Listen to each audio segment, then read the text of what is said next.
Welcome to Hyperfixation Investigations, the podcast where two neurospicy best friends take time 2 Saturdays a month to info dump their research deep dive of the week. Lovingly produced and copyrighted by Wolf and Stag Productions.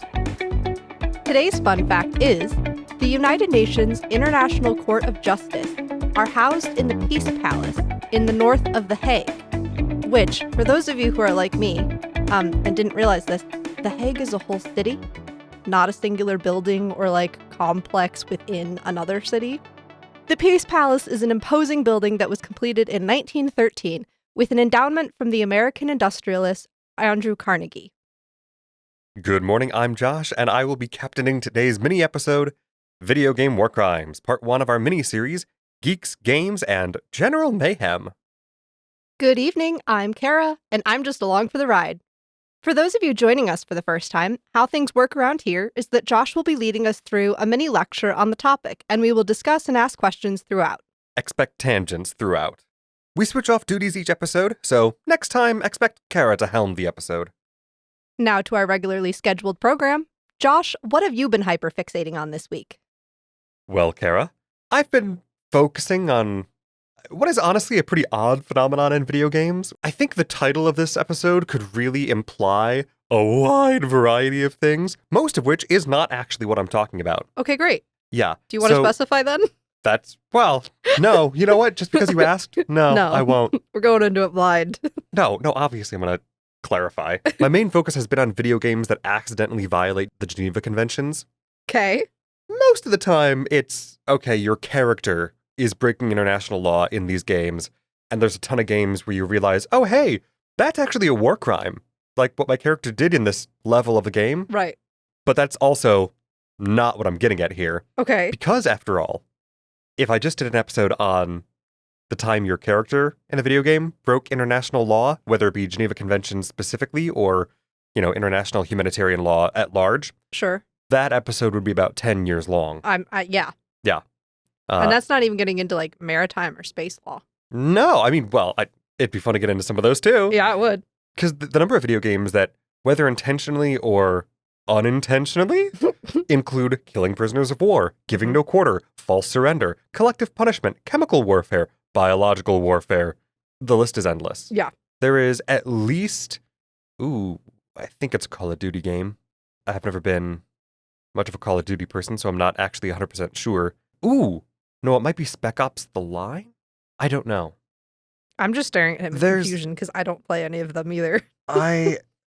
Those specifically were not my games. Yeah. I was more of a Halo kid, but regardless. At one of them, there's a level that features dropping white phosphorus on a civilian population. Great. Which is... And that's not even getting into Assassin's Creed. No, oh my god. Which I do play. Yeah. There's also a ton of video games that feature the use of incendiary weapons. Oh, good. Flamethrowers, fire grenades. Yeah. Yeah, love them. Helldivers has a ton of them.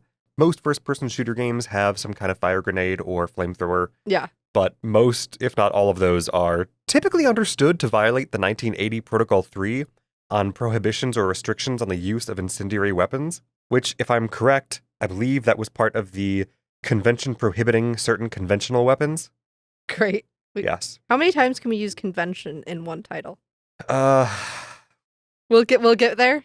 You know what? Maybe. Or maybe not. I don't remember. I researched this in a fever dream. So good. Actually, one of the funnier war crimes, and I say funnier given the context of video game here, that almost everyone has ever done if they've played a first-person shooter and or has been at the receiving end of. Teabagging. If you want to know what teabagging is, go look it up on your own. Yeah, look it up. If you don't know, I don't know. You're better off. Yeah. You're better off. It's really easy to explain, but basically, if it occurred in real life, it would be considered defilement of a corpse. Good. Yeah. I mean, simple though it is, and, technically, the corpse defilement doesn't it's very implied. Yeah. But still, to quote the International Humanitarian Law official website, Article 16, second paragraph of the 1949 Geneva Convention 4 provides, as far as military considerations allow, each party to the conflict shall facilitate the steps taken to protect the deceased against ill treatment. End quote. Which is basically the most complicated and legalese way of saying... Respect the dead. Yeah. They're already dead. There's nothing else you need to do. That's bad enough. Yeah. Anywho, that's not what I'm covering today. Great. None of that. None of that. Fantastic. No. What are we actually covering, Josh? Well, video games about war feel like really low-hanging fruit when it comes to war crimes. Sure. But even then, I'm less interested in when a crime against humanity occurs within the confines of said video game, and I'm more concerned with when some element of a video game has gotten developers in legal hot water. Oh, so like real life. Real life. Great. And, or granted, some of this is genuine legal hot water. Some of it is kind of implied legal hot water.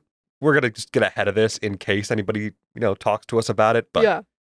I know you may already know the answer to this.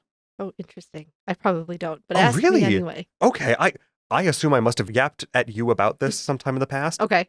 But do you have any guess what the video games Stardew Valley, Among Us, Prison Architect, and Halo have in common? Or even more specifically, why the Geneva Conventions would be mentioned in the same sentence as any of them, let alone all in the same way? Wait, Stardew Valley, Halo, Prison Architect, those and two Among don't Us. feel like they should be in the same sentence. No, they don't. Illegal use of resources? You're closer than you might think. Okay, great. Well, yeah, because it's not specifically a military action of any kind. Yeah. Because, of course, Stardew Valley doesn't have Right, which is what was that. throwing me a little bit, yeah. Yes. Let's address the game Prison Architect first. Okay. So this is not a game I've played, but apparently it's a game that was always expected by its developers to be somewhat controversial because, as the name suggests, Prison Architect is a game where you build, design, and maintain maximum security prisons for blobby little people. Great. Yes, there are prison riots and electric chairs, and generally speaking, incredibly unethical prison building practices in this game. So like real life. Yeah. Great. But the thing that got this game in trouble was the presence of a single symbol, 5 pixels wide, 5 pixels tall. The symbol of the Red Cross. Great. The Red Cross appears on an ambulance in the game, and for that, the developers, Intermission Software, were contacted by the International Committee of the Red Cross, which is the official organization that's the Red Cross. Yeah. Directly, by mail. By mail. They got a so letter. You know it's serious when it goes by mail. Right. They got a letter in the mail in 2017 that, at least according to a PC Gamer article, reads as follows, or part of it reads as follows.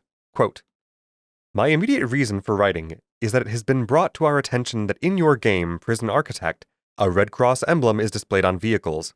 Those responsible may be unaware that the use of the Red Cross emblem is restricted under the Geneva Conventions for the Protection of War Victims of 12 August 1949, and that the unauthorized use of this sign in the United Kingdom is an offense under the Geneva Conventions Act of 1957. End quote. So, that's right. Awesome. The image of the Red Cross is technically a protected symbol that is recognized by all 196 signatories of the Geneva Conventions to be an international symbol of aid, and that symbol is not in the public domain as far as the Geneva Conventions are concerned. And as such, that symbol is not to be misused or misrepresented for any reason. Right. And in addition to that, the British government signed into law in 1957 additional provisions enforcing that with potential jail time. That's amazing. Yes. So it's not just the Geneva Conventions oh yeah, the International Criminal Court's gonna take you to task for... Amal Clooney's coming for you. Right. No. Also, because the Intermission Software is a UK company, they also had to contend with the British government, which is a more prevalent threat for them. Right. I think, personally. But the reason, generally, that the symbol of the Red Cross is so stringently protected, yeah, or at least the original reason, is because the International Committee of the Red Cross, or ICRC, acts as an internationally recognized humanitarian organization. The symbol could be potentially misused by bad actors in an attempt to gain tactical advantage in a military conflict. Right. So that provision was specifically written into the Geneva Conventions to specifically call out that misuse and... punish it. Yes. Yeah. Yes. Specify that, no, that's a war crime, you can't do that. Don't do that. Yeah. And specifically, that is all outlined in the Geneva Convention's Chapter 5, Article 37 and 38, and protocols additional to the Geneva Convention's Section 2, Article 85. I'm not going to quote all three of those directly, or at least not in their entirety, because I don't want to spend the next 7 to 10 minutes just reading the text of the Geneva Conventions. You can do that in your own time. Right. It may be entertaining, but there was actually an instance in 2008 of a Colombian military operation that wrongfully used the Red Cross to dupe a team of guerrillas into handing over hostages to a supposed international aid group. Oh, no. Right? Admittedly, in this situation, the only official action that I could find that the ICRC took was writing a strongly worded letter to the president of Colombia at the time, reminding him that, hey, that is in fact a war crime. Yeah. We get why you did it. Don't do it again. I'm assuming that wasn't your decision, was it? But reminder, don't do that. And if I remember correctly from what I've read about that, I think the soldier that was specifically identified as having improperly worn the symbol was not sanctioned in any way. But the Colombian president did publicly apologize and basically claimed it was an accident, it was a mistake, won't happen again. Guy just got panicked. Don't worry about it. Was it really the soldier's fault though? Do we really think he was acting of his own volition? Wasn't dealing with direct orders or something? Very little would surprise me on that front. But either way, I don't know if the International Committee of the Red Cross would bother to pursue legal action in the International Criminal Court for anything less than the most outrageous misuse. Right. Given the fact that even in that situation, they basically just went wagging their finger going, don't do that. Right. We're watching you. That's really more of the threat. Right. In those letters. It's not, it is don't do it again, but it's also, hey, you didn't think we'd find out about this, but we did. Don't fucking do it again. And part of it was specifically there were unpublished photos from journalists photographing the platoon before they left. And at least one soldier who was identified had the Red Cross symbol on him without being a member of the Red Cross. Good. Yeah. It's at least implied in articles that I've seen that the claim was made that he put that on the way back and that those photos were actually from after they got back. But the journalists who took the photos said, no, that was from before they left. I don't know why. Anybody would tell you differently.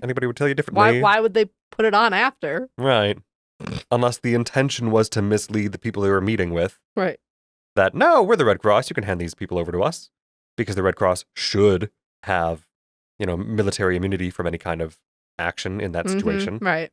As far as I'm aware, the Prison Architect game was not the first time that the Red Cross has reached out to a media production company of any sort to complain about misuse. Yeah. And imply the threat of legal action. But it may be one of the most famous, at least in the last decade. Yeah. Since the story got picked up by various international news outlets. And in fact, I found a few articles and internet forums from 2006. Okay. Talking about the Red Cross contacting other game developers and asking them to stop using the symbol in their games incorrectly. Okay. Either way, while I understand the intention behind it, and I agree ultimately, it feels kind of silly. Yeah, it does kind of. Because, I don't know, man, it's a video game. It does and it doesn't. I feel like everything that's going on right now in the world. Oh, yeah. Maybe not having it in any kind of playable media is maybe a good idea so we don't lessen the meaning behind the symbol. And that's exactly their general justification. Yeah. Oh, I believe I actually have a quote here from the Red Cross. I forget which article. Quote, if the Red Cross emblem or similar signs are used for other purposes, no matter how beneficial or inconsequential they may seem, the special significance of the emblem will be diminished. Yeah. End quote. Which is part of how you get protected imagery and trademarked imagery and stuff like that, especially for what would seem maybe to the average person to be a public kind of organization because it's an international aid program and all these different countries are a part of it and whatever. You wouldn't think it's protected under trademark and copyright essentially. No. But it is because it is so specific and has such important meaning behind it and representation, that itself can get something like that trademarked. Yeah. And again, not for public use. Right. And again, is a trademark recognized by 196 signatories. Right. So most countries in the world agree, no, you can't use that without actually being part of the organization. Right. And, the intentions have to align correctly. It's just, it does feel silly, partly because video games and other media have been using it for so long, and most people don't really think about it or notice. Mm-hmm. So without actually knowing about it beforehand, or realizing that, oh no, we shouldn't. Yeah. A lot of people just kind of do it. Yeah. I don't know, especially in situations of like health packs. Yeah, sure. There are tons. So isn't that part of the reason why a lot of first aid packs that do have a cross on them, the whole package is red and then the cross itself is white? Yes, in but like also real world. Yes, but also that's the Swiss flag, and that's why the Red Cross logo is officially recognized as the logo it is, or at least as far as I remember reading, is that it's partly to honor the Swiss dedication to neutrality, but just switching, instead of a white cross and a red field, it's a red cross and a white field. Yeah. Let's open our inventory to pause the game real quick while we read the patch notes. Announcement! Due to the craziness of life and our jam-packed schedules this month, this episode and the next two after it will be mini-episodes. Minisodes, if you will. But after that, we should be back to our typical episode length range. For those of you who appreciate social media updates and episode reminders, please follow us on YouTube at Hyperfixation Investigations Podcast or Blue Sky at HI-podcast. Or sign up for our email list at our website to ensure you never miss a thing. And please, leave a comment or review on YouTube, Spotify, Apple Podcasts, or even on our website. We love to hear from you, and it helps us a lot. If you would like to contribute to us directly and help us continue growing, consider subscribing to our podcast on Patreon. All right, I think we're in the clear to unpause. Let's get back into it. Okay, so yes, Prisoner's Architect, Red Cross. Yes, and to wrap up that game specifically real quick, before we touch on any others. Yeah. The game designers of Prison Architect did change the color of the in-game ambulance Red Cross symbol from red to green. Because, all right, it gets the point across. Yeah. And I think there are actually medical supply kits that do use green, globally speaking, that are not challenged by anybody that I'm aware of. Yeah. Again, that I'm aware of. I think I have a car one that's blue. Yeah, that makes sense. That's not international. I don't know what it is on the international scale, but you know what? I'm going to look it up, see if I can find out. Live fact checking. So, specifically, the international standard for first aid kits is that they should be identified with ISO, graphical symbol for first aid, from ISO 7010. ISO is the International Organization for Standardization. Okay. Which I deal with a lot at work, actually. But, or at least the standards set down by them. But ISO 7010 specifically is a technical standard for graphical hazard symbols on hazard and safety signs. Okay. Including emergency exits. Yeah. So technically, the ISO standard for first aid kits is green background with a white cross. Or, alternatively, a green cross on a white background is acceptable. Interesting. Yes. Anywho, a small and very much non-exhaustive list of other instances of this exact issue popping up in other video games includes Halo Combat Evolved. Yes, the original Halo game. Wow. Where the symbol was featured prominently on every health pack in the game. That's a much bigger issue. You would think. In the original release, though, it still made it out. However, in later sequels and in the remastered edition, the red cross was replaced with a red capital letter H for health. Ah. Yes. Okay. And also because, hey man, it looks close enough. It's an H now, but it looks the same, and you know what it is. You've played the game enough. It's a health pack. Nice. Among Us, which I mentioned earlier. Yeah. Where the medical bay originally used the red cross, but they had to change it to the color blue after the game became an overnight sensation in 2020, years after the game's original release. Right. So they went years going, we're just some small indie game. Nobody cares. It's the Red Cross. Yeah, why not? It's the med bay. And then they got popular and went, oh, is it a problem? Oh. Sorry. Oh, we'll fix that. Sorry, guys. Doom. The classic that basically spawned the first-person shooter genre as we know it, originally used the Red Cross on their medical kits, but in newer ports of the game re-released by Bethesda, the cross was changed to green. Okay. And then, of course, there is my personal favorite entry on this list, Stardew Valley. Yes! A game I love with all my heart. A cozy game to end all cozy games. It is, in my mind, the ultimate farming simulator. Not because it's the most, accurate and, no, of highest course not. fidelity to farming in a video game. If you want that, I don't know, farming simulator is probably better. I don't know, I haven't played it, and I'm not going to. Because Stardew Valley, you get to live out the ultimate fantasy of inheriting a piece of untaxable land in a walkable beachside community full of eligible bachelors, all while you work to rebuild and maintain a sense of local community while running the invading megacorporation out of town. It's everything great. We need in life. It's beautiful. And Stardew Valley, of course, is also the reason I actually decided upon this topic Good. for this episode. Good. Yes. I recently picked the game back up after a 2-year hiatus and started a new playthrough. And I'm still on early summer of the first year, but I have so many blueberry bushes planted. And I'm so excited. When they're finally ready for harvest, I will be making so much blueberry jam. I'm excited for you. Thank you. Yeah, the town you move to in this game features a small clinic in the center of town. Uh-huh. Makes sense. That clinic used to feature a Red Cross logo as the main identifier of the building. Good. Until update 1.3 on August 1st of 2018, which was the multiplayer update that finally allowed for people to play Stardew Valley together on the same farm. Oh, that's cute. Right. They actually, as part of that, you have little cabins that you can add on your farm so people can join you and they live in that little cabin. Nice. It's adorable. Nice. This update also added the ability to put hats on your horses. That's so important. It is. It's extremely important. That's absolutely necessary for any good cozy game. I have to give Bullseye a cowboy hat. Are you crazy? Absolutely.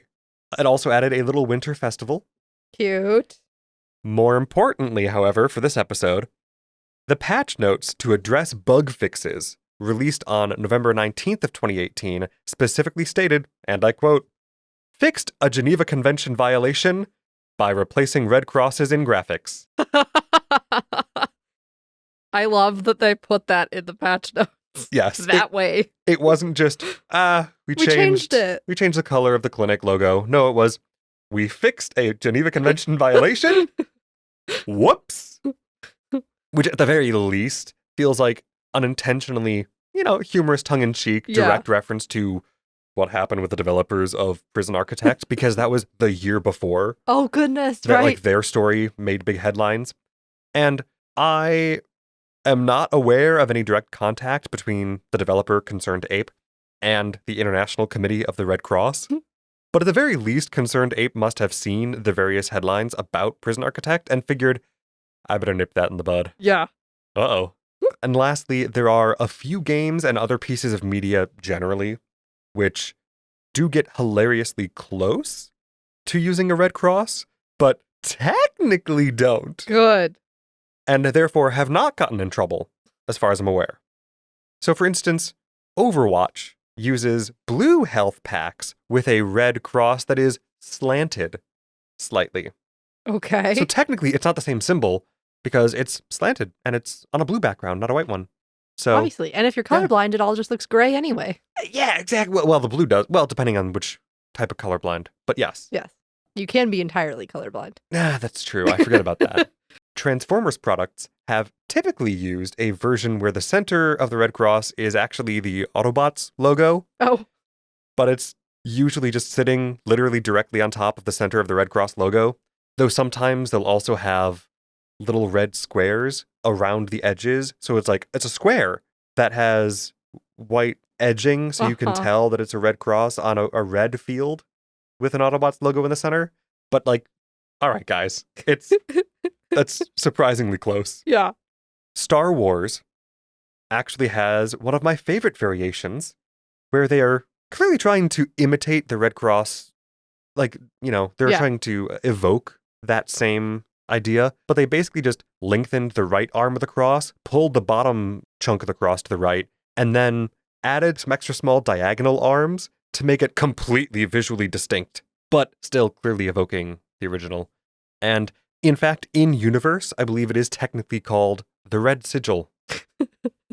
Love it. Yep. We love it. And it's on the med bay doors, and it's on like the patch of the medics of the units in the Clone Wars TV show. It's great. I had one of the lessons they teach you, at least that I was taught in art school, is working within constraints can sometimes give you the most creative products or designs or whatever. And that extrapolates to this idea of, I want it, but I can't do it. So what's the next best creative solution? How do I make to it not break the law? How do I make it almost that? How do I make it just different enough and still be so obviously what I'm going for? Which I think Star Wars succeeded in that. They're so good at that. And not just in this, but in a lot of things. Yeah. Oh, yeah. No, I mean, they do that all the time with a props department. Yeah. The number of times that it's like, hey, that comms device is actually just a halfway deconstructed woman's razor? Woman's razor was definitely a communications device in The Phantom Menace that Qui-Gon uses at some point. The weirdest stuff.